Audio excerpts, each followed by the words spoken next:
Joining me live at the desk in Canberra before his fourth budget in a term. He's just told me he's the first Treasurer to deliver that since Ben Chifley, is the Treasurer, Jim Chalmers. Thanks for your time. Good morning, Andrew. Let me start by asking about this energy bill relief.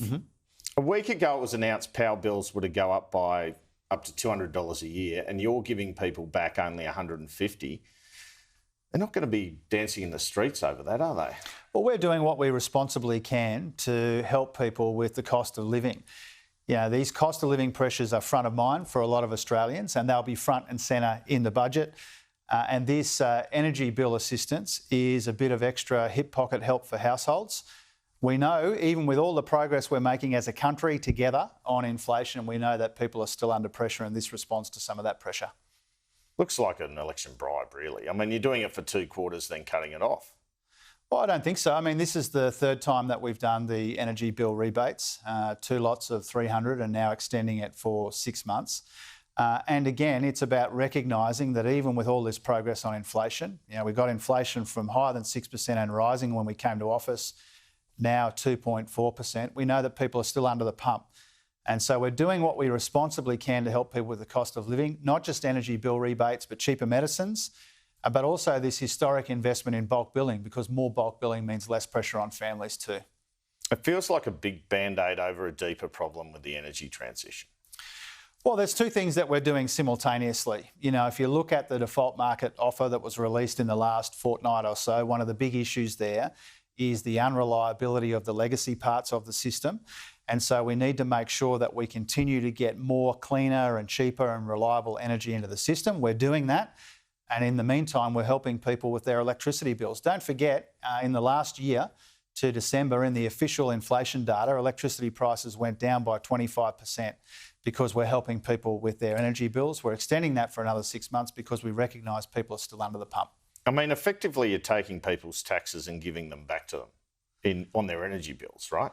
Well, if you look right throughout the budget, you know, whether it's investments in Medicare and bulk billing, whether it's investments in cheaper medicines, what budgets are all about is taking the country's priorities, and in this case, the government's priorities, Medicare, cost of living, making our economy more resilient, making room in the budget to do those things. And we've helped engineer a stunning turnaround in the budget, $200 billion improvement in the budget since we came to office, the biggest nominal improvement of all time.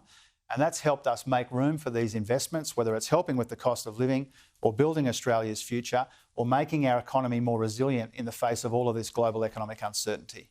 Is any part of this policy an apology to voters for not coming through with that promise to cut their power bills by $275 in 2022? You yourself were caught on camera really pushing that policy. Is any of this sort of an apology for that? Well, I'd describe it differently, as you'd expect, you know, and I would describe it as hip pocket help for households. I would describe it as a government responding to the pressures that people still feel despite this progress that we've made on inflation. And if you take a step back for a moment, what the budget will be about, it will be about the progress we've made together to here and a plan to make the most of that progress from here. And part of that plan is rebuilding living standards, which were falling sharply when we came to office. That means helping with the cost of living, getting wages moving again, the tax cuts which are already rolling out in the economy. All of this is about recognising that people are under pressure. We can respond to that in a responsible way. And that's why really the defining feature of our term in government, and certainly the defining feature of Tuesday night's budget, will be helping with the cost of living. Are you sorry you couldn't deliver on that, though? Well, we're always trying to do the best we can, you know, for people, whether it's electricity bills, whether it's Medicare, strengthening Medicare with these historic investments, whether it's women's health, whether it's cheaper medicines, cutting student debt. There are a whole bunch of ways that we are doing the absolute best we can for people. There's more than one way to provide cost of living help. And here I think it's really important to draw the distinction and to draw the contrast. And that is, this Labor government doesn't just recognise people are under pressure, we're doing something about it. It beggars belief that the Liberals and Nationals have opposed that cost of living relief at almost every turn. And that means Australians would be even worse off now if Peter Dutton had his way. Jane Hume says they're going to pass it. What do you make of that? Well, that will be the first time if it's the case. I mean, they opposed the first 2 rounds of energy bill relief. They didn't want to see the tax cuts. They oppose our cost of living relief. What's your reaction to them passing it this time? Well, let's see. Well, she's just said it. She said we're not going to stand in the way of it. Yeah, well, so. David Littleproud earlier today, I'm told, said that they probably will, which sounds a little bit less than definitive as far as I'm concerned. This week, what we will see is the contrast. My budget is about a plan for the economy and helping with the cost of living. The Liberals and Nationals are about secret costs and secret cuts, which will make people worse off. This is their opportunity to come clean on the $600 billion they need to find to fund their nuclear reactors and what that means for Medicare and pensions and payments and housing and veterans and all of the other things that they've described as wasteful spending. Peter Dutton says power bills have gone up $1,000 since you were elected. Do you dispute that figure? Well, the most recent data says electricity bills have come down by about 25%. Because of the subsidies? Partly, but not entirely because of the subsidies. So power bills in 2024 would have gone down 1.6%. Instead, they went down 25%. Is he right, though, with the $1,000 figure? I haven't checked his numbers. The numbers that we rely on is the official CPI numbers, and what they showed is they've come down 25% last year, partly, primarily because of our efforts to give people help with the cost of living. And don't forget, you asked me about Peter Dutton. If Peter Dutton had his way, electricity bills would have been $300 higher last year because he opposed our efforts to help people. In my EFO, there were predictions for real GDP of 2.5% to 2.75% annual growth. Have they been revised up in your budget? Well, we've revised all of our forecasts in the usual way. Are they up? You'll see those in the budget. Well, what the growth forecasts have to recognise is the weaker growth that we've seen in the last little while. Growth is rebounding solidly in the most recent numbers. The private sector's taking its rightful role as the main driver of that growth. But don't forget, we've been through an especially soft period of economic growth, and so the forecasts have to account for that as well.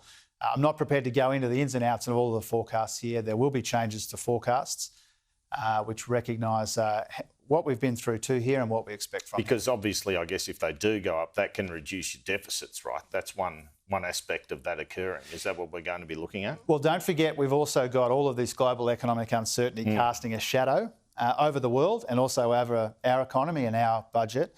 And so there are always swings and roundabouts in these forecasts. There are always a number of influences. The two primary influences on our budget are cost of living pressures, despite this progress on inflation, and the global economic uncertainty casting a shadow over the budget and the economy. And the budget is really designed to deal with those two pressures at once.